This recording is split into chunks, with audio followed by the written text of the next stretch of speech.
Los que se atrasaron por problemas de locomoción que no deberían existir hoy día se van uniendo a medida que avance. Así que a saludar, vamos a comenzar saludando a todos quienes están participando de este evento. Bienvenidos una vez más a estos webinars de la FEN. Estamos bastante contentos de tener en esta oportunidad a dos grandes economistas de dos grandes e importantes economías de la región que nos van a ayudar a entender lo que está pasando en la región, en particular en Argentina y Brasil. Tenemos a Daniela Artana y a Ilan Golfan.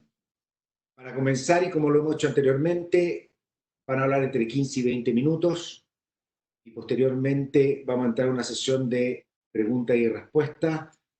Pueden ir agregando hay un panel en el sitio donde ustedes pueden ir poniendo sus preguntas y yo las voy a ir tomando para pasárselas después de las presentaciones a los panelistas.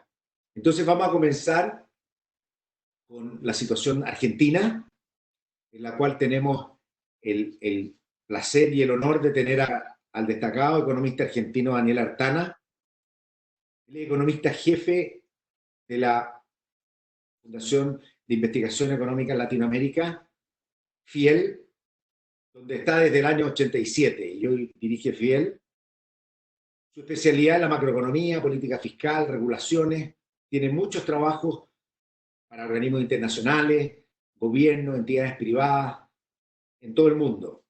Además tiene trabajo académico y libros muy importantes en aspecto económico, la política tributaria, informalidad, política fiscal, restricción al crecimiento económico, sostenibilidad de deuda, eficiencia del gasto, reforma al sistema de pensiones.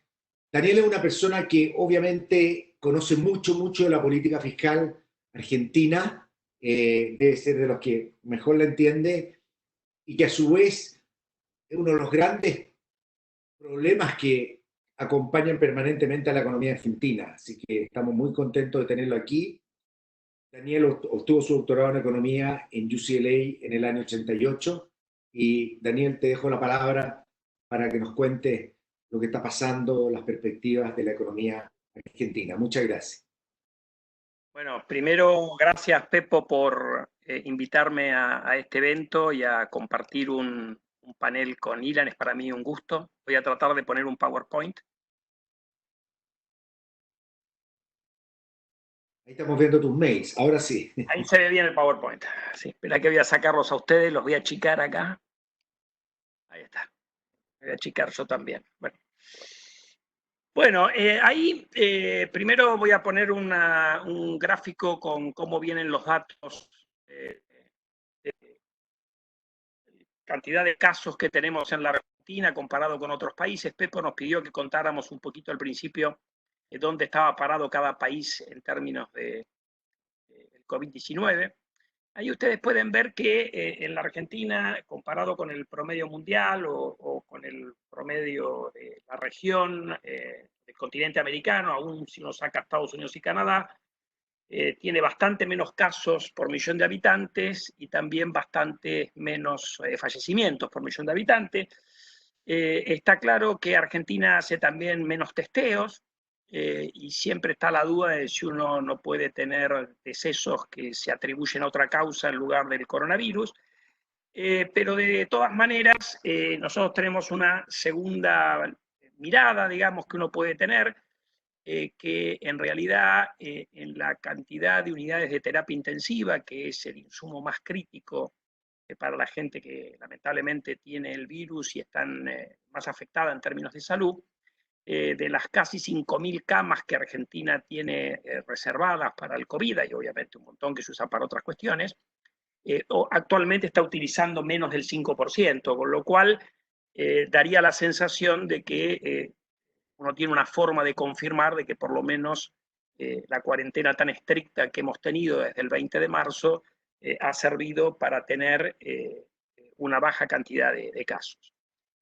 Bueno, ahora tratemos de entrar en la economía, donde por lo menos creo que todos nos sentimos más cómodos.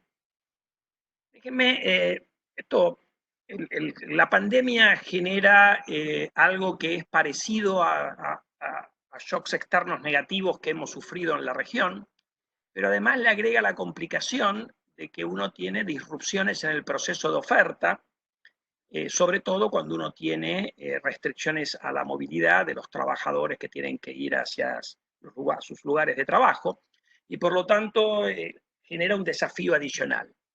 Déjenme por un momento referirme al shock externo. En general, cuando hemos tenido problemas en la economía mundial, en la crisis del 2008-2009 o en otras antes, los canales por los cuales se nos mete la crisis y nos complica a nuestras economías son esos que están puestos ahí. Y ahí en este caso Argentina tiene alguna ventaja respecto a otros países emergentes, porque bueno, está menos expuesto a estas cuestiones. La primera es el turismo internacional, que ha sido obviamente cesado producto de las restricciones a la movilidad aérea y tránsito terrestre. En la Argentina todavía el turismo es importante, pero todavía era deficitario, con lo cual el impacto de las restricciones genera un shock positivo, si uno quiere, a las cuentas externas. La segunda cuestión es el tema de las remesas. Más allá de que en México en el mes de marzo han subido, en general se espera que las remesas de los trabajadores que están en los países desarrollados o fuera de su país, que le envían a la gente que está, a su familia que está en el país, caigan en forma significativa. Esto pasó en la crisis del 2008-2009. En la Argentina las remesas son 0,1 del PBI. Piensen ustedes que hay economías en Centroamérica que tienen remesas por 15, 20 puntos del PBI. Después, obviamente, en una recesión mundial las commodities sufren. Argentina, como ustedes saben bien, es exportador sobre todo de commodities agrícolas, y estas, al igual que lo que pasó en la crisis del 2008-2009, cayeron menos de precios que el petróleo, afectado obviamente también por el conflicto entre Arabia y Rusia, pero también cayó menos que el cobre, con lo cual ahí uno está en una situación menos mala que otros países de la región. Y el último punto es que normalmente cuando ocurren estos aumentos de incertidumbre hay un flight to quality. Ese flight to quality seca de fondos a los países emergentes, o por lo menos los que estaban más vulnerables, y los puede llevar a hacer un ajuste adicional recesivo porque se quedan sin financiamiento, o a tener incluso que imponer controles a los movimientos de capitales con el daño que estos generan sobre la economía. Bueno, Argentina ya pagó estos costos porque empezó a sudden sudden stop a partir del primer trimestre del 2018, y ya revirtió su déficit de cuenta corriente. Este año, aún antes de la pandemia, Argentina se encaminaba a un superávit en sus cuentas externas. Lo que sí tenemos, al igual que otros países de la región, es un alto porcentaje de informales y cuentapropistas, alrededor del 50% del empleo en la Argentina. Esto genera un desafío en cómo uno llega con la asistencia gubernamental a quienes no cobran un sueldo de una empresa o del sector público. Esto plantea un desafío adicional que en la Argentina se ha tratado de resolver. Ahora voy a volver sobre eso en un momento. Pero obviamente que la principal debilidad de la Argentina tiene problemas macroeconómicos que estaba previo a la pandemia. Voy a volver después al tema de la deuda, pero está claro que hoy Argentina no tiene acceso a financiamiento externo privado, porque está de hecho en un proceso de renegociación de la deuda con sus acreedores privados. Además, en un contexto donde uno tiene que, en general, los bancos centrales están siendo bastante generosos con la emisión, como recomienda un poco el sentido común en una crisis de esta magnitud. Bueno, el riesgo es que a la vuelta, cuando uno se normalice, uno tenga una tensión inflacionaria. Bueno, si Estados Unidos se equivoca y en vez de tener inflación de 2 tiene 4, el daño me parece que es menor de que si en la Argentina pasamos de 30 a 40, que era la inflación anual previa a la pandemia, a duplicar esa tasa de inflación. Y otra cuestión que tiene que ver con decisiones propias. Esto ya había empezado previo a la pandemia, en un momento donde las monedas de la región de octubre para acá se han depreciado bastante. Argentina, por una decisión política, decidió frenar esta depreciación y de hecho ha depreciado alrededor de la mitad de los países de la región. Nosotros sabemos en economía que cuando uno tiene un shock externo negativo, el tipo de cambio real se tiene que depreciar para acolchonar un poco ese shock, y lo que uno no acolchone por precios termina pegando más en las cantidades. Así que ahí Argentina tiene alguna debilidad, algunas que heredó este gobierno, si ustedes quieren, y otra que decidió mantener este gobierno como este tema cambiario. Bueno, esto está sacado de un trabajo que habían hecho hasta el 15 de abril economistas del BID, tratando de mirar, bueno, Argentina tiene una restricción producto de que no tiene capacidad de endeudarse, ahí está marcado que las políticas anunciadas por el gobierno, tanto en la parte fiscal como cuasi fiscal, llamémoslo con crédito a empresas, eran hasta el 15 de abril 3 puntos del PBI, cuando en los países que tienen finanzas más ordenadas en la región, como Chile o Perú, estaban más parecidos, a la izquierda de las barras celestes acá, digamos, estaban más parecidos al esfuerzo promedio que están haciendo los países desarrollados. Ahora, desde ahí el gobierno ha decidido sostener algunas de las medidas que ha tomado. Básicamente el gobierno ha lanzado un programa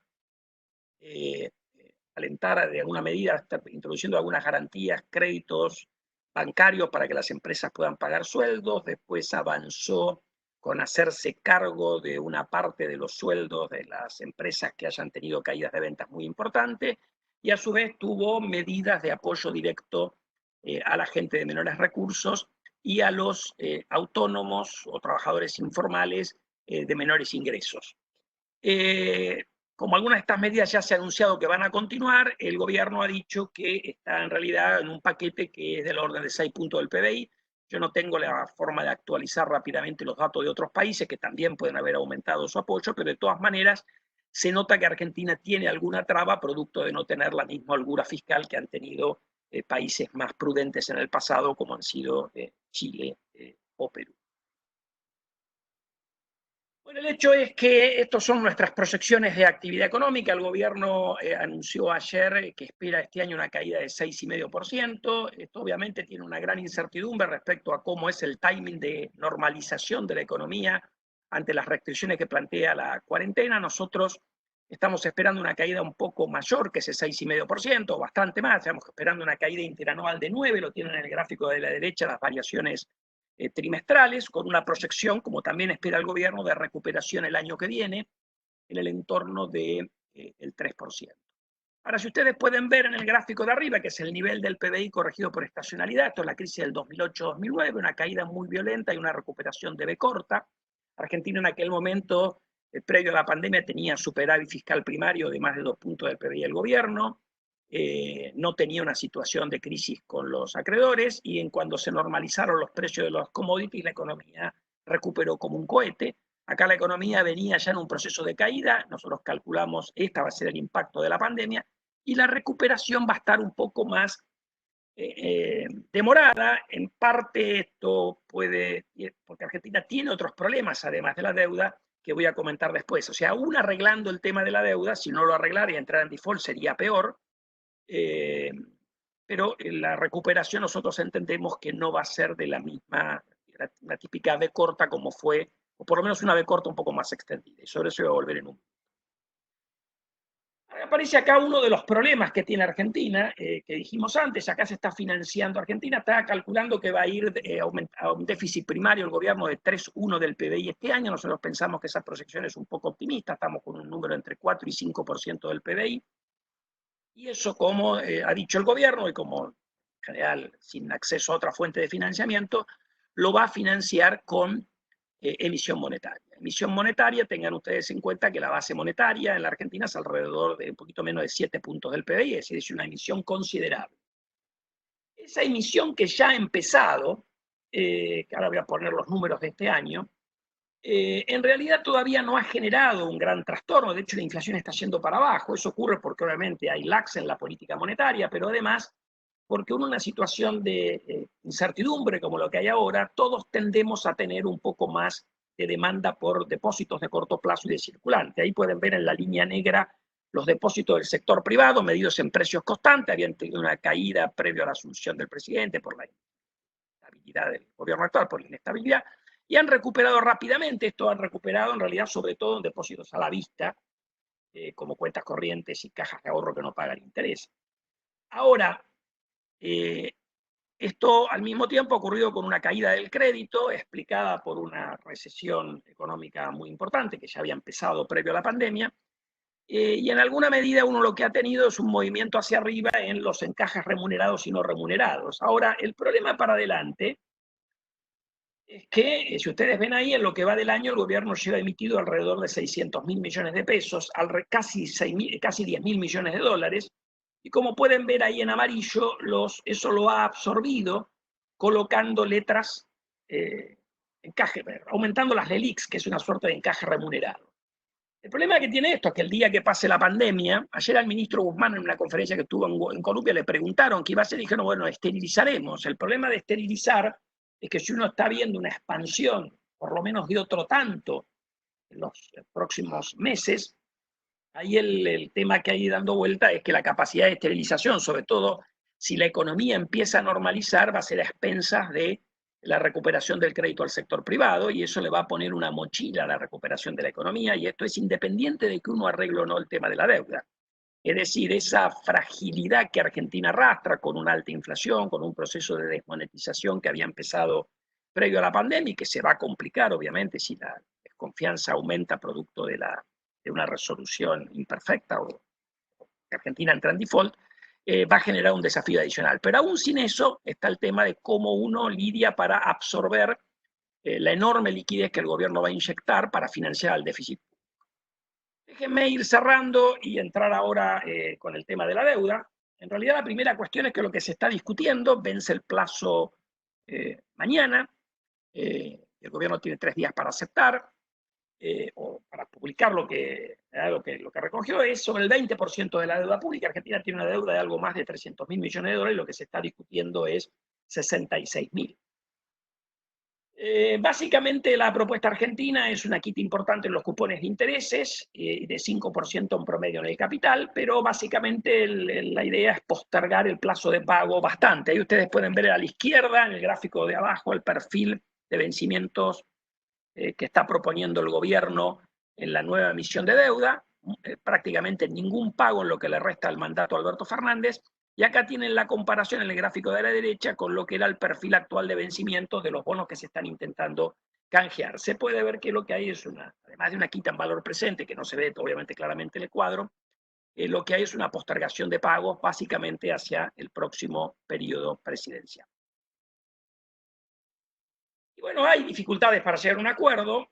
La primera cuestión, yo diría que no es que los acreedores están pidiendo cobrar totalmente, yo creo que entienden que en una circunstancia como esta va a haber quitas importantes, pero bueno, la diferencia está básicamente en que Argentina, al revés de lo que es común en las reestructuraciones, no reconoce los intereses devengados hasta la fecha del canje. Esto más o menos es alrededor de 2 centavos en una propuesta que tiene un valor de alrededor de 35-40. Después que no se paga nada hasta el 2023, esto genera un problema de incentivos negativo, digamos. Se usan cupones step up, es decir, Argentina encaja, empieza pagando cupón que va creciendo y la diferencia contra el cupón de largo plazo no se capitaliza. Y después hay discusión sobre la tasa de descuento. Obviamente el gobierno dice, mira, te estoy ofreciendo un deal que no es tan malo porque Argentina va a ser solvente, y los acreedores le dicen, en este contexto el riesgo emergente subió, y obviamente que si hay diferencias de valor, diferencias importantes en la tasa a la cual se evalúa la oferta puede ser muy mala o un poco o no tan mala, dependiendo de cuál es esa tasa de descuento. Pero y yo con esto diría que el otro problema principal que hay, acá voy a sacar la presentación, digamos ya. El otro problema principal que hay es cuál es el programa o la visión argentina de mediano plazo. ¿Qué es lo que permite que la Argentina pueda crecer? Porque en realidad la pandemia algún día va a terminar, la deuda esperemos que se pueda negociar con los acreedores y tener una reestructuración positiva de la deuda, que haya un acuerdo. Pero después llega la hora de mirar cuál es el programa de largo plazo, y ahí Argentina genera algunas dudas importantes. Este es un gobierno que en general ha mostrado en algunas decisiones que ha tomado recientemente una predilección por una economía cerrada, por una economía con regulaciones no profesionales, por un tamaño del Estado alto, que se financia con una presión tributaria muy alta para estándares regionales y con una mezcla de impuestos muy distorsiva. Y en ese contexto no se ve muy bien, con una brecha cambiaria que hace que algunos exportadores reciban un tipo de cambio en pesos que es 1/3 del valor libre del tipo de cambio que hay, no se ve muy bien cómo hace Argentina para tener un crecimiento liderado por exportaciones, que es un poco lo que ha dicho el ministro de Economía. Así que más allá de la discusión financiera, que es lo que estaba en la última diapositiva que presenté, ahí me parece una duda respecto a cómo Argentina puede hacer para tener un crecimiento decoroso. Con eso, muchas gracias otra vez, Pepo, por invitarme, y después quedo abierto, obviamente, a la sesión de preguntas y respuestas. Muchas gracias. Gracias por tu intervención.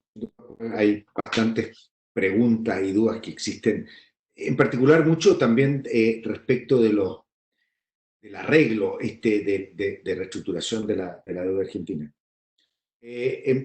Para que nos hable de Brasil tenemos a Aylan Golfan, un viejo, antiguo, no sé cómo se dice, amigo de hace muchos años. Ilan fue presidente del Banco Central de Brasil desde junio del año 2016 hasta marzo del 2019. El año 2018 fue elegido el mejor banquero central del año por The Bankers. Fue jefe y socio de Itaú Banco, Unibanco. Fue socio fundador de Ciano Investment y socio de Gabé Investment. Fue economista del Fondo Monetario Internacional, profesor de la Pontificia Universidad Católica de Río, la Universidad de Brandeis en Estados Unidos.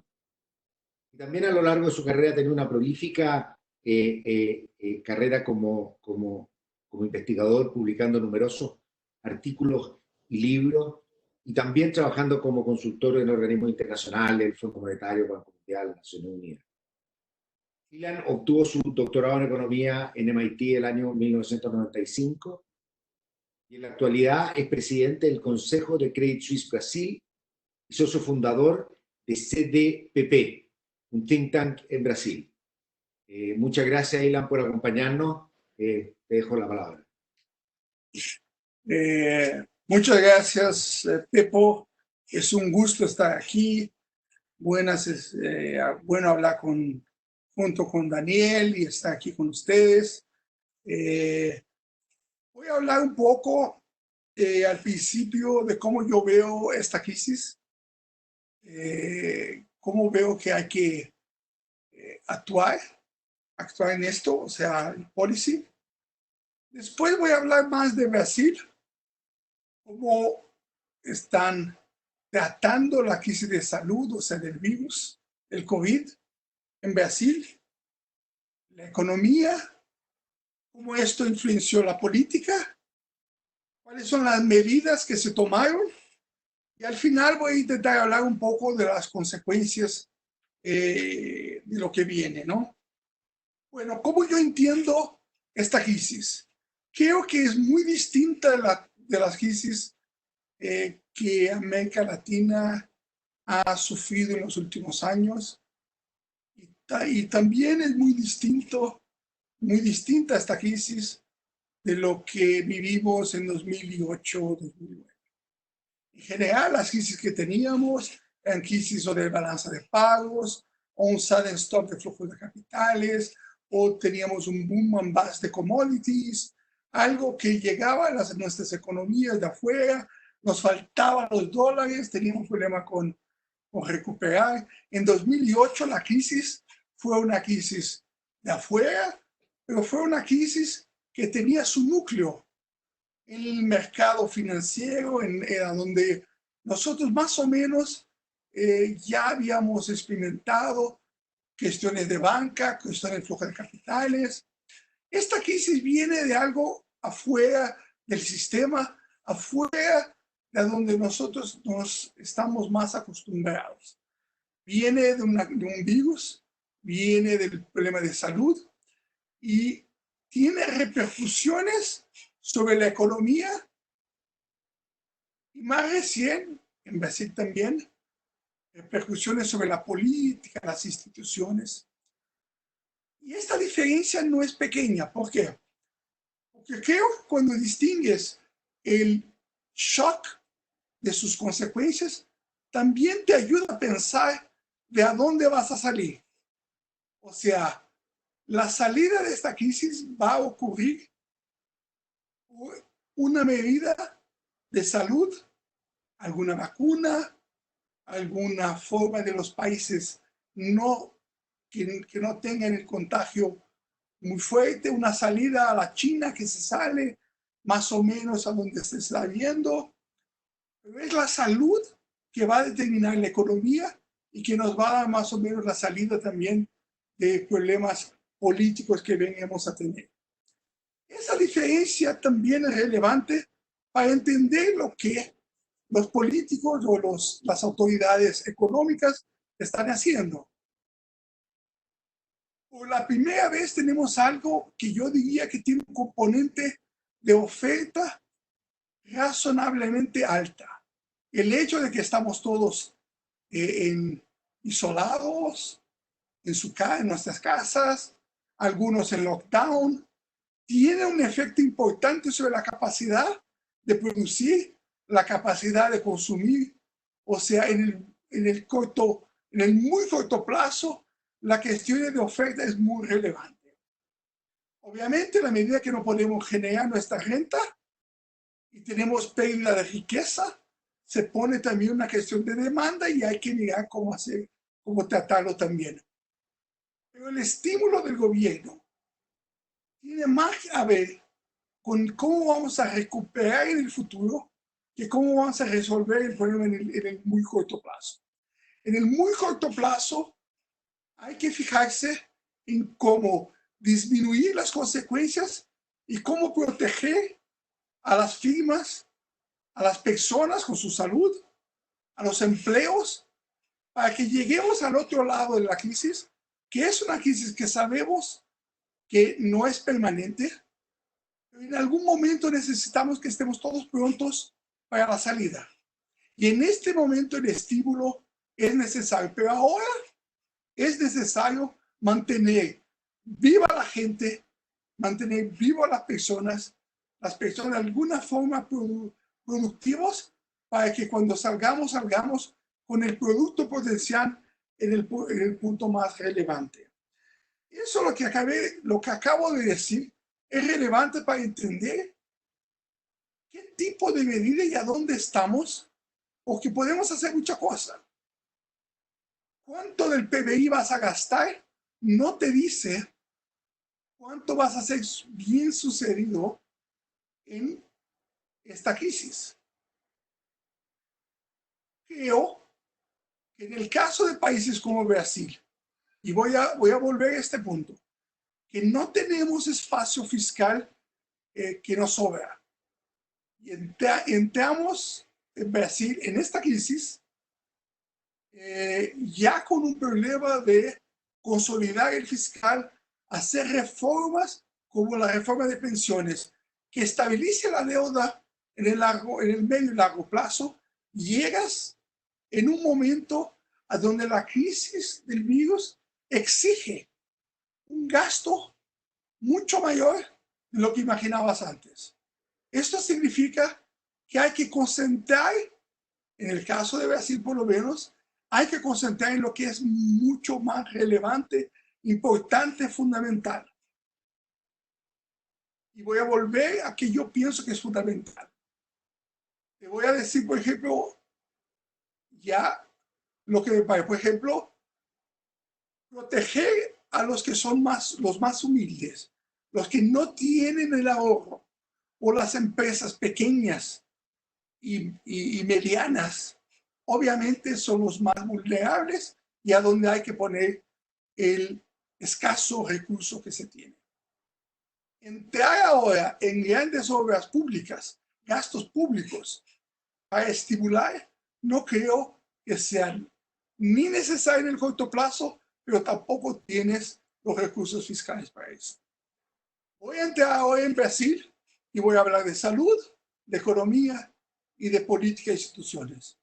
En el caso de salud, la pregunta es, ¿qué está pasando en Brasil en términos de contagio, en términos de muerte súbito? ¿Y a dónde estamos nosotros en esta curva? ¿Y qué está haciendo el gobierno en este caso? Es importante inmediatamente decir, porque es algo muy público, porque como el presidente es muy vocal y está hablando y habla cosas distintas, digamos, del conventional wisdom, eso se pone muy global, entonces es importante decir a dónde estamos nosotros. muy temprano los gobernadores de las provincias, o sea, los estados, llamamos nosotros, de San Paulo, de Río,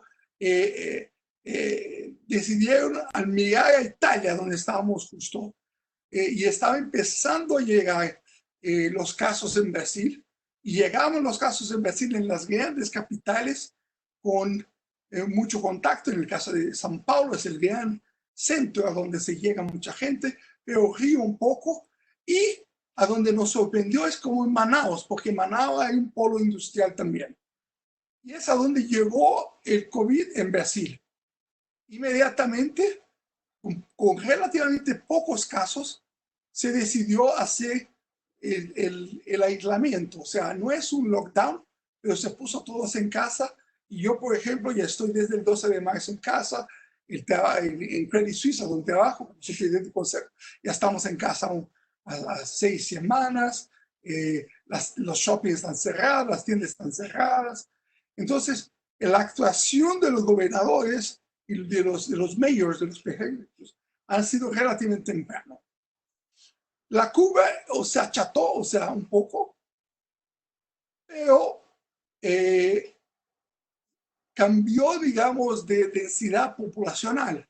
Salimos de las camadas más abastadas, o sea, los más ricos y la clase media alta, a donde llegó el COVID, y ahora se está lastrando a la parte más humilde de la población.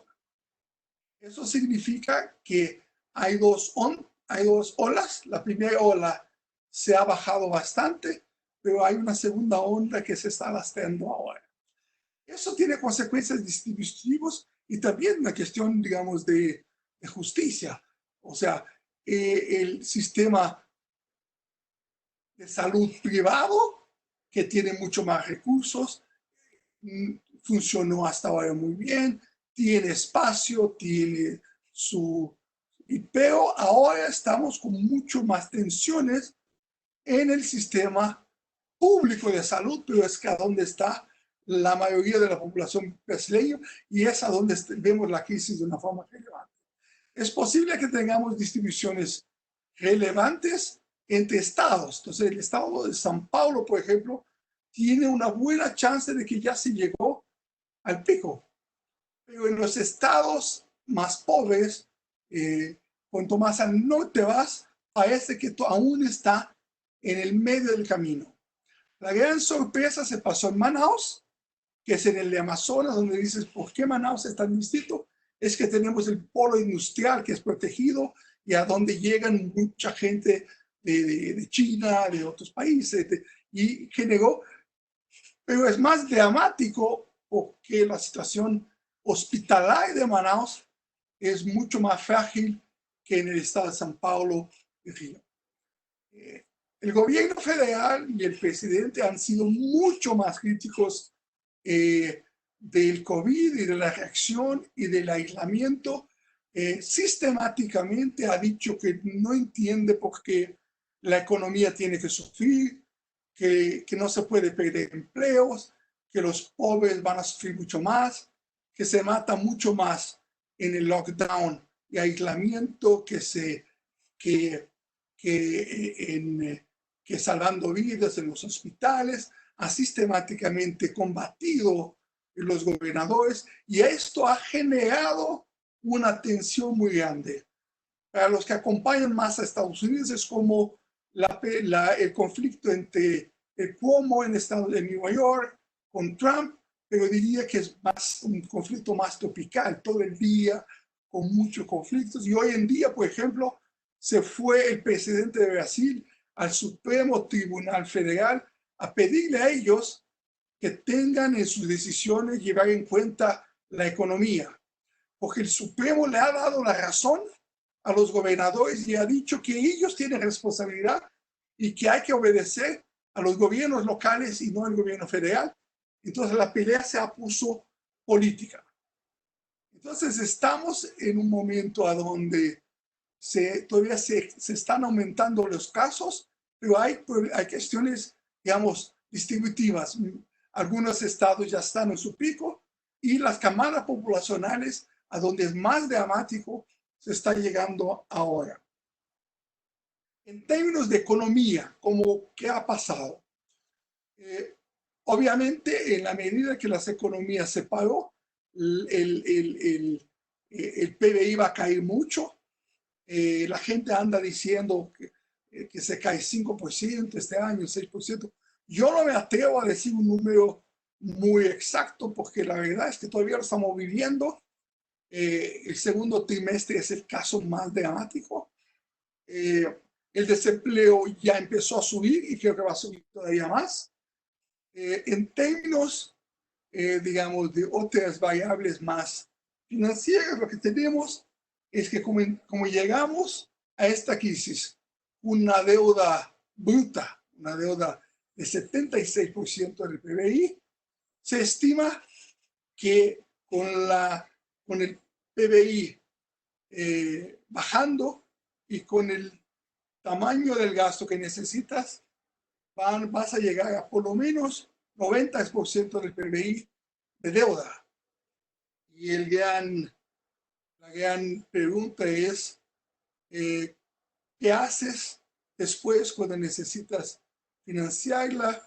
¿Qué van a pasar con las reformas que estabas tentando? ¿Van a ser suficientes? ¿Vas a necesitar aumentar la recaudación? ¿Qué va a pasar con esta deuda? ¿Cómo la resuelve? Ya pasaste la reforma de pensiones, pero necesitas mucho más. Necesitas vender más activos, las privatizaciones. Tal vez necesitas subir las tasas de los impuestos. Esa es un poco la duda que tenemos. En términos de medidas económicas, hay las dos medidas más importantes, a mi juicio. La primera es que le das a la gente, a los más humildes, un subsidio, una cantidad de recursos de 600 reales por familia, por lo que nosotros llamamos por identidad. Y a la familia puedes llegar al doble de eso, al 1.200 reales. 1.200 reales no es muy alto para quien hace la cuenta en dólares, pero las familias más pobres en Brasil, 600 reales, 1.200 es bastante dinero. Entonces, lo que está pasando es que este programa es un programa que ha llegado a millones de personas en Brasil, está funcionando relativamente bien. Claramente hay mucha gente buscándolo. La preocupación es que el presupuesto para eso tiene que ser mayor de lo que se imaginaba. El segundo programa importante es las garantías que se están dando para los préstamos nuevos a las pequeñas y medianas empresas. El gobierno asume 85% del riesgo, que es el dinero que viene del presupuesto, 20.000 millones de reales por mes. El programa de 600 reales directamente a las personas es como 60.000 millones.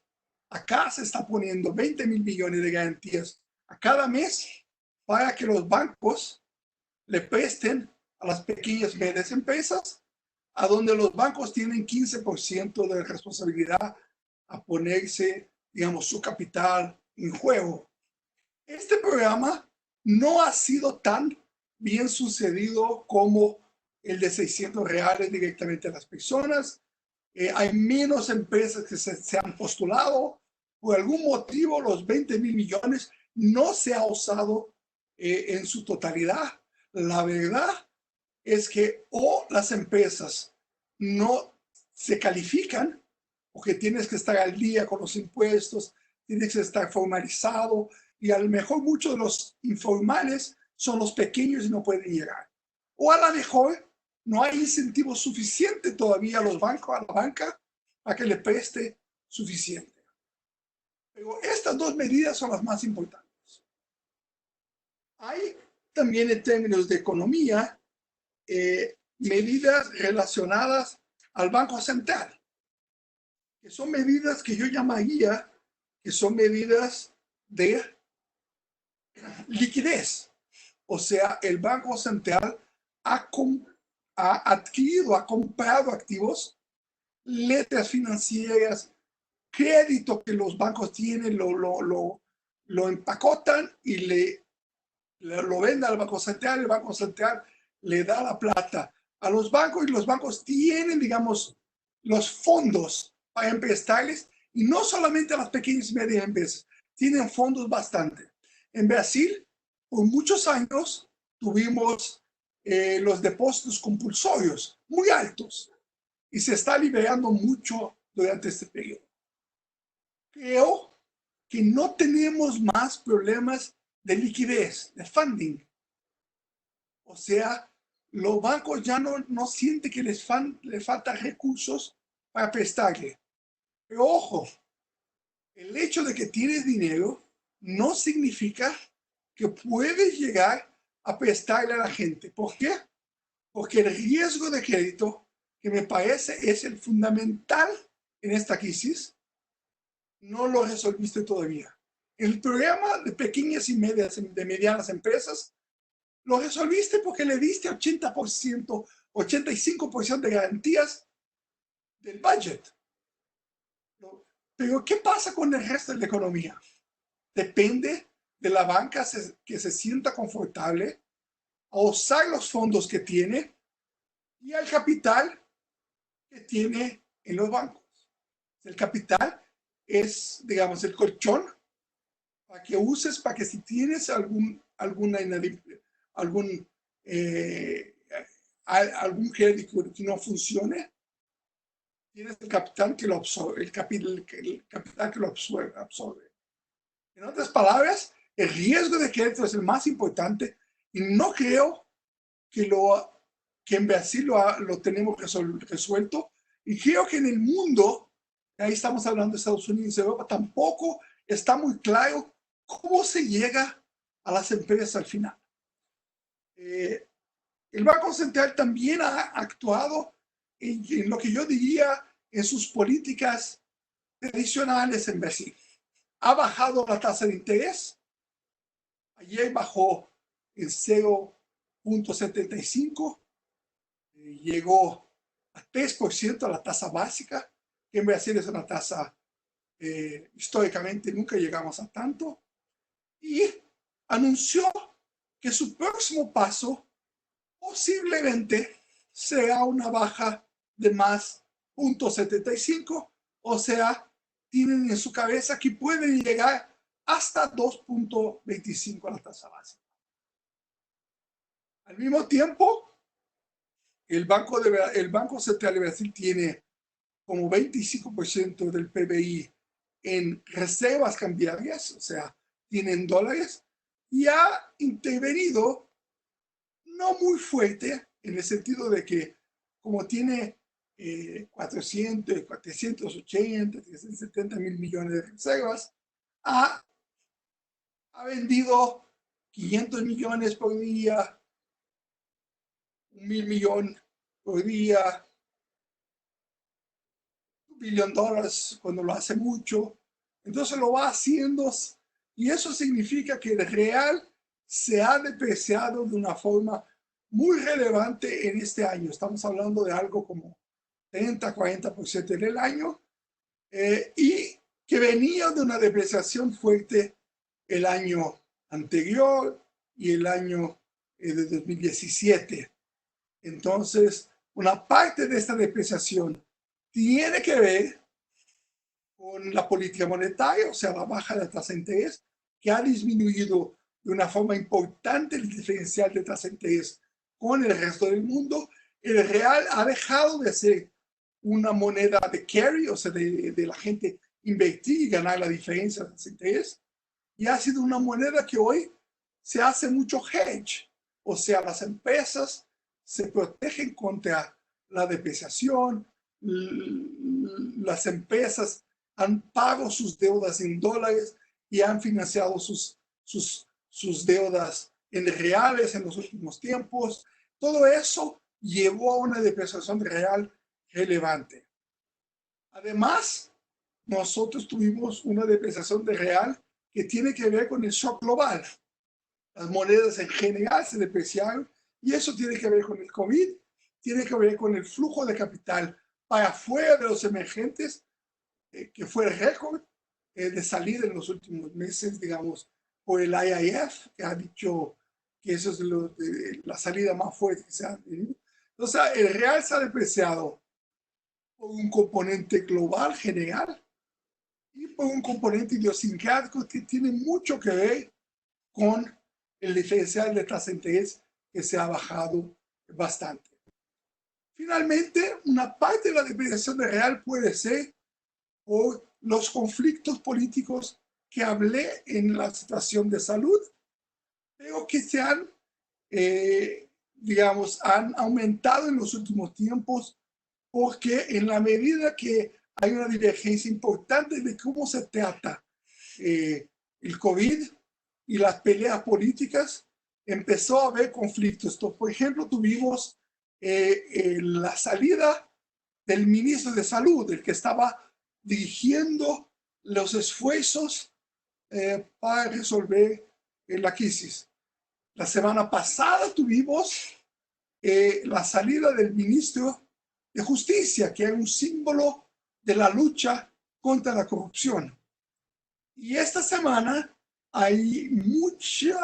se habla mucho de conflicto del presidente con su equipo económica, pero el presidente ha salido seguidamente diciendo que no, que está dándole la fuerza a la equipo económica.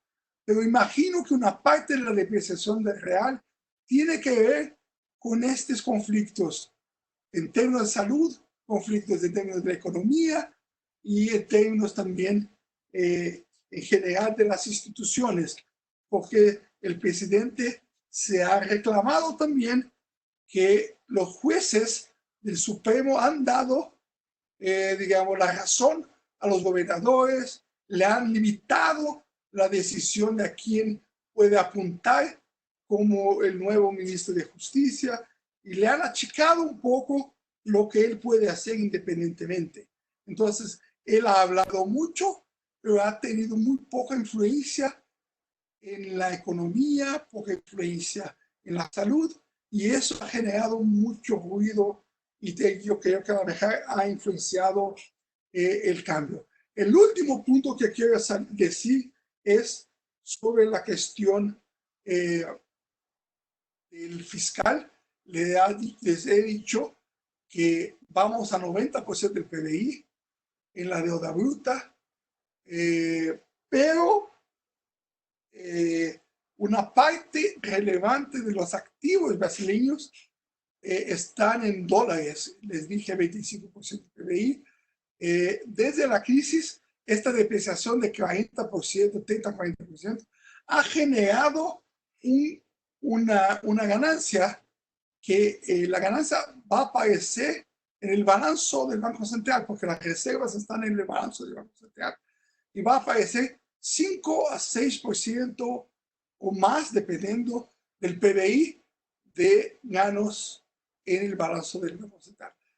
La mejor cosa que hay que hacer con este dinero, y la única cosa que la ley permite, es que se usen los ganos para reducir la deuda pública. Se puede hacer eso, pero no se puede financiar los gastos con los recursos del Banco Central. Entonces, estos gastos pueden reducir un poco la deuda, que hoy la deuda neta se ha caído con los resultados cambiarios, pero se puede transformar con la intervención, con la venta de las reservas, se puede transformar en baja de la deuda bruta, o sea, del tesoro le saca del mercado una parte relevante. Entonces, con eso yo termino diciendo que esperamos una recuperación en el segundo semestre, pero no hay ninguna, digamos, certidumbre de que si la recuperación va a ser algo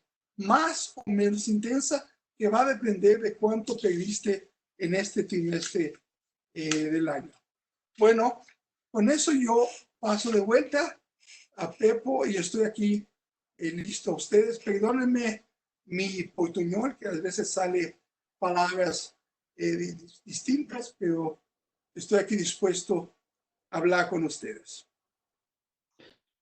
Muchas gracias, Ilan. La verdad que yo siempre he preferido el portuñol que al portugués. Así que nuestra capacidad de entender el portugués, al menos la mía, es extremadamente limitada. Déjame hacer una pregunta a Daniel, que me han llegado algunas preguntas, incluso al WhatsApp, y si quieren agregar preguntas pueden ponerla en el Q&A de la conferencia. Primero, una cosa a mí que me llamó bastante la atención, y miraba mi pantalla donde tenía tus gráficos en grande y trataba de hacer ese. El tema de Argentina es realmente preocupante porque Argentina el 2021, hacia finales del 2021, tendría un nivel de PIB cercano al que tuvo a la salida de la crisis o antes de la crisis del 2009. O sea, realmente Argentina pareciera que uno, con tus hijos, no podría como señalarlo como que está realmente enfrentando una década perdida. O sea, desde la crisis financiera desde la salida de la crisis financiera hasta la salida de la crisis actual, lo que a su vez tiene una implicancia sobre el par de preguntas que me han llegado y que tienen que ver con el problema de la sostenibilidad de la deuda argentina. En primer lugar, se menciona de que se estarían renegociando 60.000 millones de dólares sobre un total de 300, lo que da la impresión que es bastante limitado para realmente recuperar la sostenibilidad. ¿Cuánto sería como la deuda neta del país o cuánto es con el Fondo Monetario para tener una noción? Pero además en este ajuste pareciera que la actitud de la autoridad argentina es como a los acreedores extranjeros, take it or leave it, y lo cual podría ser bastante difícil un ajuste y estar dispuesto a aceptar las pérdidas sin ninguna cosa de sostenibilidad. Y en particular esto llega a la pregunta de cuáles son como los elementos esenciales para que Argentina pueda realmente restablecer la sostenibilidad, que obviamente está asociado a como dos problemas bien importantes. Primero, crecimiento, que como veíamos no ha habido crecimiento y uno, siempre nosotros enseñamos que para achicar la deuda sobre PIB o bajamos la deuda o tratamos de subir el PIB. Y cuando el PIB no sube y está colapsado, obviamente todo el endeudamiento es explosivo. Y un tema de dominancia fiscal muy complicado que además subordina la política monetaria y todo eso hace que cualquier perspectiva hoy día de renegociación se enfrente contra la realidad de que nunca va a ser suficiente. Falta como el esfuerzo. Daniel.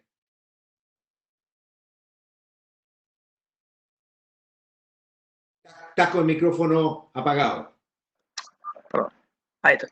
Me lo abrieron. Primero, bueno, gracias por la pregunta. Primero vamos al tema del nivel de actividad y bueno, es eso. Argentina tuvo un crecimiento espectacular durante el boom de commodities, como la mayoría de los países de la región, pero en lugar de en la época de las vacas gordas ser prudente, aumentó el gasto público, sobre todo el gasto corriente del Estado, en alrededor de 15 puntos del PBI.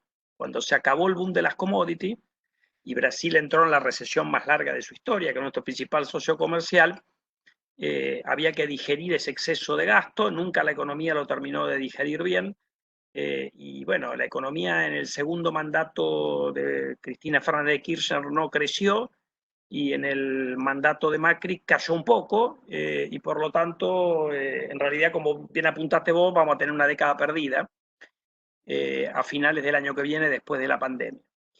Respecto al tema de la deuda, unos números. En realidad lo que el gobierno ha planteado es la discusión de la deuda que está bajo ley extranjera. Esos son unos 67.000 millones de dólares. Hay 30.000 más de instrumentos en dólares emitidos bajo ley argentina. Se presume que esos han sido prorrogados de prepo hasta final de este año. Se supone que si cierran con los acreedores, le pasarán términos parecidos a los tenedores de bonos en dólares. Después hay una parte, otro tanto de deuda en pesos, que se ha licuado bastante, producto en dólares, producto de las devaluaciones. Y después hay 72.000 millones con multilaterales, de los cuales 44 con el fondo. Y después hay una cosa que es rara, y que Argentina, bueno, obviamente tiene deuda al sistema previsional, alrededor de 25, 30.000 millones, pero después tiene 80.000 millones el Banco Central. Que eso en realidad habría que sacarlo, porque eso es un bono que le puso en la época de los Kirchner para sacarle las reservas al Banco Central, que no se va a devolver nunca, y que de hecho no te venga intereses. Entonces, cuando uno hace los ejercicios de sostenibilidad en la Argentina, no hay que hacerlo sobre el total, o por lo menos hay que reducir la tasa de interés promedio, teniendo en cuenta esa característica que hay más alrededor del 25% de la deuda que prácticamente no devenga intereses. Está en moneda dura, pero no devenga intereses. Yendo al tema de la sostenibilidad, bueno, vos lo marcaste muy bien, la sostenibilidad de la deuda depende del crecimiento económico. El gobierno está diciendo que Argentina va a crecer poco, menos de 2% al año después de la recuperación de la pandemia 21-22. Eso en parte depende del mix de políticas. Uno puede influir sobre el crecimiento con las decisiones que toman. No parece que este gobierno tenga una visión muy pro-growth, como me parece que la que entendemos los tres participantes de este panel. Pero además depende del nivel de superávit primario, y el gobierno ahí lo que ha planteado es que en el largo plazo Argentina tenga un superávit primario de 1 punto del PBI, lo cual luce bajo. Por lo tanto eso te lleva a que, como no tocas la deuda con los multilaterales, tenés una parte con el Banco Central que no es relevante, bueno, tenés que hacer una quita más importante sobre los acreedores privados. Esto también es parte de la discusión, porque Argentina en el largo plazo, no obviamente ahora en el medio de una pandemia, no puede tener un superávit primario un poco más alto que ese que ha planteado el gobierno. Y además yo creo que el propio ejercicio, cuando vos haces, el ministro ha hecho un ejercicio de sostenibilidad de deuda que tiene un montón de errores, lo presentó en un informe al Congreso el 20 de marzo, cuando corregís esos errores, en realidad Argentina se arreglaría hasta con ese superávit primario, lo cual, a pesar de lo que ha dicho el gobierno, que ha dicho que Argentina tiene un problema de insostenibilidad de la deuda, en realidad tiene más un problema de liquidez que de solvencia, que obviamente en esta circunstancia de la pandemia se hace muy visible y uno puede terminar confundiendo ambos. Es decir, yo creo que Argentina necesita una reestructuración, pero si estuviera dispuesto a hacer lo que han hecho otros países que han reestructurado exitosamente en términos de tener políticas más pro crecimiento en lugar de mirar el mercado interno, algo de lo que dije al final de mi exposición, un poco más de mejora fiscal, yo creo que el problema de deuda de Argentina sería un tema muy fácil de resolver. No es tan fácil de resolver porque, bueno, uno choca ahí contra restricciones de lo que el gobierno cree, o este gobierno cree, que es una política económica sensata. Yo creo que tiene muchas debilidades. Sin micrófono, Pepo. Sí, no, respecto de un poco aquí, respecto del efecto de la dolarización del ahorro de la familia argentina. Si hay alguna estimación de cómo esto puede ayudar a los ajustes, y además que Argentina es un país que hoy día además está innovando en temas de criptomonedas. ¿Qué implicancias ve? Si crees que tiene alguna cosa como importante lo que está pasando hoy día, o de las posibilidades que tiene Argentina en el futuro. Bueno, Argentina es un país donde la gente ahorra en moneda de otros países porque tiene una larga tradición de alta inflación y además fuera del sistema financiero, porque además ha tenido varios experimentos no muy lejanos de confiscación de depósitos, y además ha tenido 8 defaults de deuda pública en su historia. Si Argentina termina mal la negociación en estos días, iríamos al 9º default, lo cual lo pone entre los países que más han defaulteado en la historia, con lo cual la gente ahorra en algo que no te puede expropiar el gobierno argentino o la realidad macroeconómica. Cambiar eso requiere muchos años, me parece, de hacer bien las cosas en materia fiscal y monetaria, y tener una tasa de interés baja. Vos fíjate que hasta tenemos dificultades para hacer instrumentos en UF como tienen ustedes en Chile, o sea, ajustables por ser, eso existe en la Argentina, pero tampoco son muy populares porque en algún momento del gobierno de los Kirchner se mintieron las estadísticas y la Agencia Oficial de Estadística no reconocía la inflación real. con lo cual también te punzó. Entonces, en ese contexto es muy difícil que la gente ahorre en otra cosa. Ahora uno diría, bueno, si la gente ahorra en dólares y el tipo de cambio real hoy se ha más allá de que se ha apreciado, está más depreciado que otro momento de la historia, bueno, pero también hay una situación de empobrecimiento producto de caída de valor de activos, no solamente de bonos públicos, porque no los tienen únicamente los extranjeros, los bonos públicos los tienen también los argentinos. Ha habido, como en otros países de la región, una caída en el valor de la bolsa. Ha habido en general un proceso de pérdida de riqueza que uno diría que capaz que lleva a que uno, yo creo que esto también va a pasar en otros países, uno tenga en la salida de esto un proceso de recuperación de ahorro que por ahí te inhiba un poquito el proceso de expansión, de recuperación de la demanda agregada. Pero bueno, veremos. Ila, respecto de Brasil, un par de preguntas, algunas más, pero más al detalle, pero respecto a la sostenibilidad de la situación fiscal, es interesante porque hace algunos años nosotros veíamos y decíamos, bueno, un país emergente con más de 40% de deuda PIB está en problemas serios. Brasil está, como nos decías, va a terminar en 90. No es el ejemplo de Brasil, no es un ejemplo que deberían seguir todos los países, porque lo logra, pero sin duda eso le pone bastantes restricciones. ¿Qué perspectivas tiene este 90% de ser sostenible, de poder pagarse? ¿Y cuáles son las fuentes de financiamiento? O sea, ¿está realmente abierto el mercado internacional para la economía brasileña o tiene que depender del endeudamiento local? Y otras dos preguntas una es respecto del Copom, que ha sido y llamaba la atención hace unos días que hasta el Economist destacaba, era como de los pocos bancos centrales que sigue su ritmo de reuniones, con las reuniones prefijadas. En el resto del mundo los bancos centrales están haciendo reuniones de emergencia, y en términos monetarios, que bien tú señalabas, estamos en la tasa más baja histórica de Brasil y va a seguir bajando, pero cómo esta cosa de seguir con esta tradición y no ir a las reuniones más de emergencia. Entiendo que puede, por haber estado hasta hace poco en el Banco Central, esté dispuesta a decir paso la pregunta. Y por último, también una pregunta más práctica. El real está bastante débil. Ya alguien preguntaba en el chat y decía, llegó a estar a 295 con el peso chileno. Hoy día, el peso chileno, con todo lo que se ha depreciado, son necesarios solo 145 pesos para comprar un real.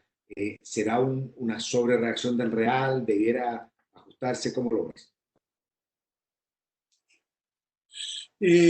Bueno, voy a empezar con la pregunta del real. La pregunta del real creo que tiene que ver con un cambio en Brasil idiosincrático que ha pasado más allá de los otros países. Cuando hablas de Chile versus el peso chileno versus el real, hay que fijarse que la tasa de interés en Brasil ha bajado mucho más de lo que ha bajado proporcionalmente la tasa de interés en Chile.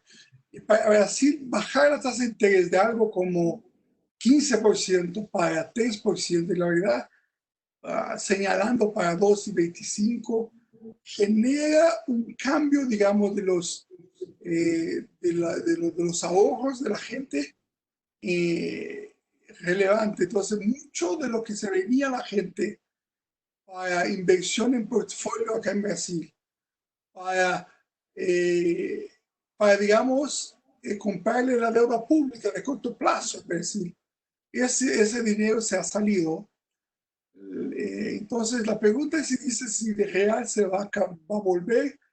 Yo diría que esta parte de la tasa que tiene que ver con la tasa de interés, creo que no vuelve tanto. Yo diría que lo que vuelve es la parte, digamos, global. Si el dólar y la fuerza que tuvo este año por el COVID y por Flight Equality vuelve en Brasil también. Pero eso significa que los cross currencies, por ejemplo, peso chileno o real, las dos van a bajar juntas con el dólar. No creo que idiosincráticamente Brasil va a tener algo mucho más fuerte para que el real le gane a las otras monedas relativo al dólar. Es posible que vuelva con la, digamos, cuando salgamos de la crisis. Pero hay un componente que me parece más persistente. Hay un otro componente que tengo un poco duda, que es las cuestiones políticas de hoy. Si se sostienen en tensiones por más tiempo, o cuando salgamos de la crisis eso se va a poner un poco mejor. Porque una parte de las dudas es un poco conflictos, estas cosas que se están pasando ahora. Eso yo no lo sé, hay que ver qué va a pasar después. Y la duda que tengo tiene que ver con el hecho de que cuando salgamos de esta crisis, la economía se va a recuperar, pero viene tu primera pregunta: ¿cómo se financia 90% del PIB de deuda? La deuda brasileña es 95, 90, 90 y tantos por ciento hoy en día de brasileños. Ya llegó a casi 20% de extranjeros y hoy está más cerca de 10. Se bajó 10% porque por la baja de tasa de interés hubo una salida constante. Entonces hoy los brasileños están financiando un poco más. Y la pregunta que haces es, bueno, ¿cómo se financia el 90%? Bueno, algunas cuestiones que hay que hacer. Primero, hay que estabilizarlo, o sea, hay que mirar que la tasa de interés no sea mayor que la tasa de crecimiento. Tienes que generar, sabemos que la tasa de interés está más baja, sabemos que la tasa de interés global está más baja, y sabemos que eso significa que lo puedes, digamos, te puedes financiar un poco menos caro que el pasado, o digamos más barato que el pasado, no menos caro, más barato que el pasado. Pero igual, tu tasa de interés tiene que ser menor que la tasa de crecimiento de alguna forma. Y tienes que generar, en mi opinión, además, un superávit primario. Entonces vas a tener que hacer algunas reformas que ya estaban en el Congreso. Por ejemplo, hay una reforma administrativa que disminuye el costo, digamos, laboral del funcionalismo público. Hay un proyecto que se llama un proyecto emergencial que le permite a los gobiernos locales y federales, en el momento que llegan al techo de gastos, que es una otra limitación que tienen, de hecho, pueden pagarle menos a la gente. Entonces pueden hacer algo que no puedes hacer normalmente. Aquí estoy hablando de los gastos públicos, no de los salarios privados. Entonces vas a tener que ir con mucho más ganas a estas reformas, y además vas a necesitar vender más cosas. Tenemos dos grandes bancos públicos que hoy nos aceptan vender. Tienes una empresa eléctrica, Electrobras, que todavía no está, digamos, es un proyecto de ley que no se ha aprobado porque hay mucho conflicto, pero yo creo que sales de esta crisis y vas a tener que venderlo. Tienes que vender, digamos, las compañías públicas de agua y saneamiento. Es un proyecto que está en el Congreso. Tienes Petrobras, que nadie dice que quiere venderlo, pero no veo cómo puedes. Tienes Banco de Brasil, que no es el Banco Central de Brasil, pero es el banco comercial. Tienes la Caja de Ahorro, Caixa Económica Federal. O sea, Paulo Guedes, el ministro de Economía, dice: yo tengo por lo menos $1 trillón o más para vender las cosas, no incluyendo las empresas que acabo de decir. O sea, vas a tener que andar mucho más rápido.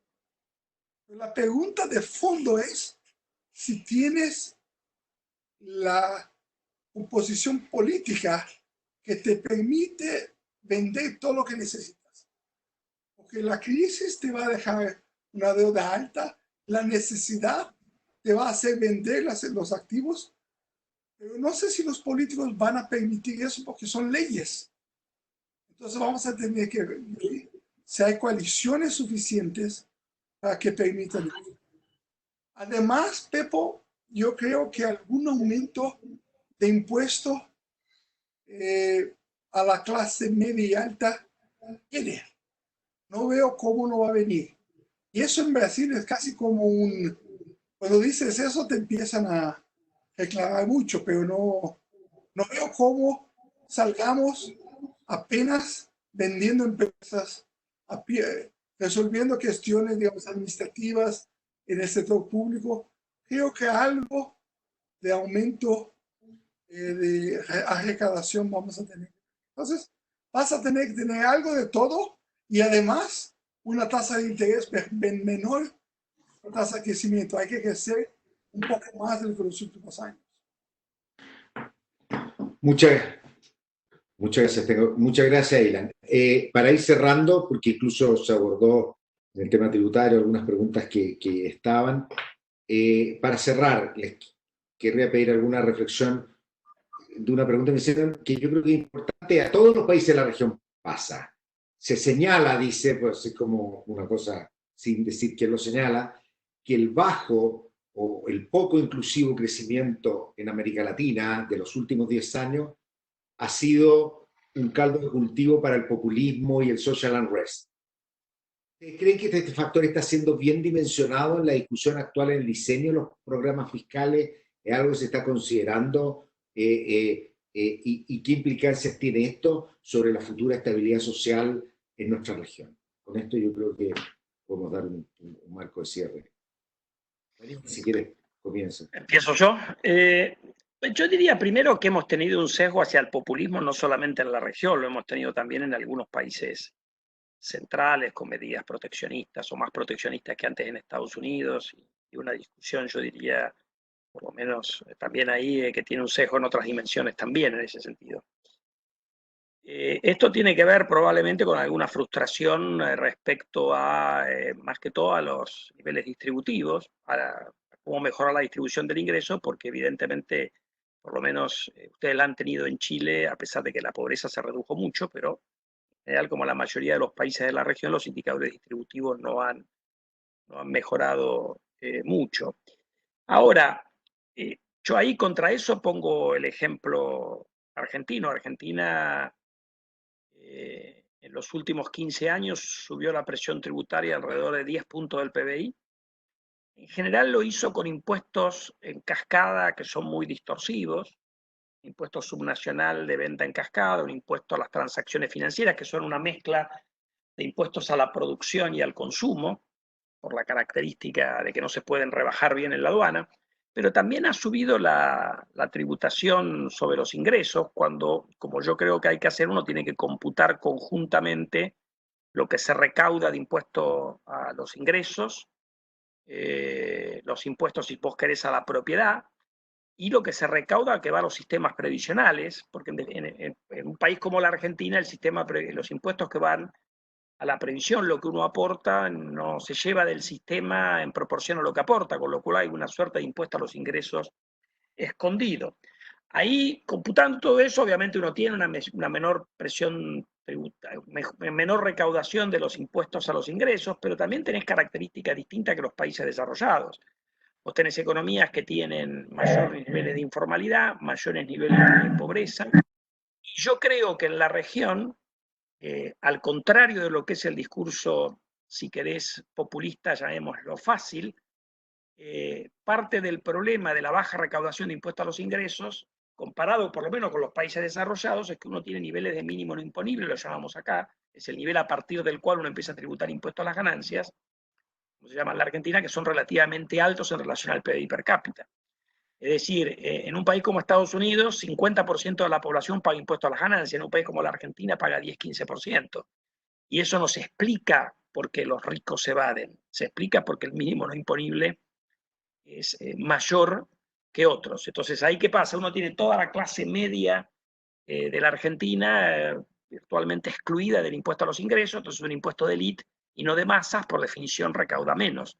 Simplemente como nota de color, Estados Unidos a la salida, en la década del 40 recaudaba de impuestos a las ganancias de las personas 2 puntos del PBI cuando aportaba el 10% de la población, que es más o menos lo que recauda Argentina hoy, un poquito más de 2 puntos del PBI con el 10-15% de la población dentro del impuesto. Dicho esto, eso no quiere decir de que uno no pueda discutir subir un poco la tasa marginal, pero ojo porque desde el año 2018 para acá, el impuesto patrimonial que se cobra a nivel nacional, que es un impuesto sobre los activos de las personas, Argentina pasó de una tasa de 0,25% a 1,25% sobre los activos que están en el país y 2,25% sobre los activos que tenés en el exterior. Eso fue previo a la pandemia. ¿Qué quiere hacer alguna gente del gobierno actual? Subirlo un poco más, porque parece que con 1,25 y 2,25, que hoy son niveles expropiatorios sobre cualquier rendimiento libre de riesgo que tienen los activos. Entonces, ojo porque después uno choca por ahí con que no, eso no se refleja en la recaudación, por diversas cuestiones, pero ojo con el discurso de que esto se arregla subiendo impuestos, porque por lo menos en la Argentina hemos hecho bastante de eso en los últimos 15 años, los indicadores de pobreza y distributivos no mejoraron, y obviamente, como dijimos antes, la economía tampoco creció. Entonces, ojo con compararnos el discurso, yo llamaría light, porque no es light, porque es un profesor muy respetado, pero con comprarnos rápidamente las conclusiones del libro de Piketty y sus recomendaciones más bien extremas, que cuando uno revisa el libro tiene un montón de problemas de medición que han sido criticados por muchos economistas en otras partes del mundo, pero obviamente al que quiere justificar una suba de impuestos, cualquier cosa que haya dicho un profesor respetado como Piketty, le viene bien aun cuando se haya equivocado haciendo las cuentas. Gracias, Daniel. Ilan. Creo que esta cuestión, digamos, distributiva es muy importante y además es más importante en países como Brasil, que tienen la distribución de renta, de ingreso mucho peor. Creo que la forma como vamos a resolver el problema en la crisis va a nos ayudar o empeorar un poco. Creo un punto que yo hice al principio en las consideraciones iniciales, es que yo dije que países que tienen poco espacio fiscal tienen que concentrarse en los más pobres. Tienen que asegurarle la renta a los más pobres, tienen que asegurar la renta a los pequeños. Y eso de hacerlo ahora es muy importante. Además, hay un problema gravísimo en términos de salud. O sea, cuando hablas en lockdown, el lockdown, cuando tienes un departamento, una casa donde vive una familia con 5 personas, 4 personas, 3 personas, es una cosa, pero cuando tienes la gente en una favela o un suburbio, cuando tienes 8 personas en una pieza, es mucho más difícil hablar de lockdown, de aislamiento, de contagio. ¿Cómo resuelves eso?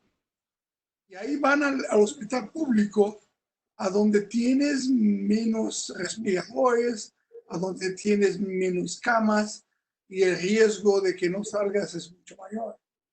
Entonces aquí hay que ver cómo estamos tratando ahora en la crisis y eso puede tener un impacto, digamos, que no puede ser accesible en la salida. En la salida después vamos a tener que ver cómo resuelves el problema fiscal con menos impuestos regresivos. O sea, con más impuestos progresivos en el sentido de que de alguna forma tienes que poner a la clase media y alta a pagar un poco más. Y hay muchos subsidios en Brasil. Hay muchos gastos que se van a grupos que tienen un privilegio porque existe, porque fue histórico, y eso hay que cambiarlo.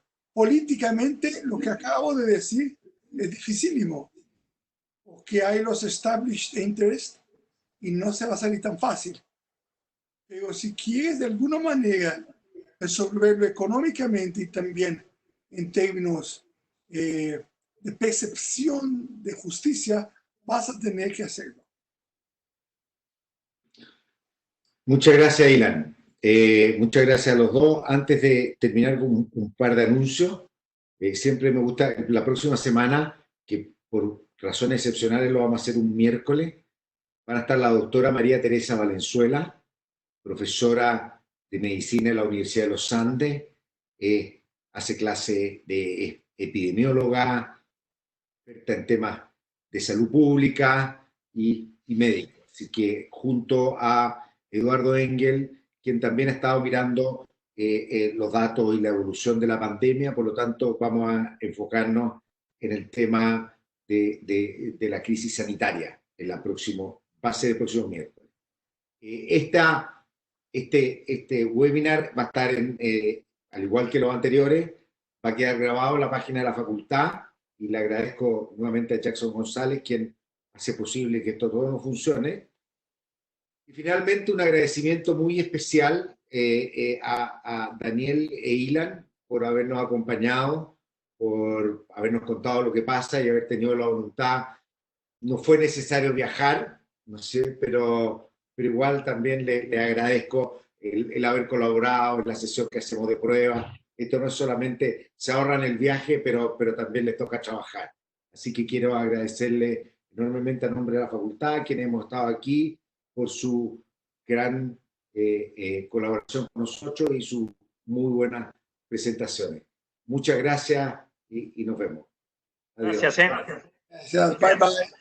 Saludos.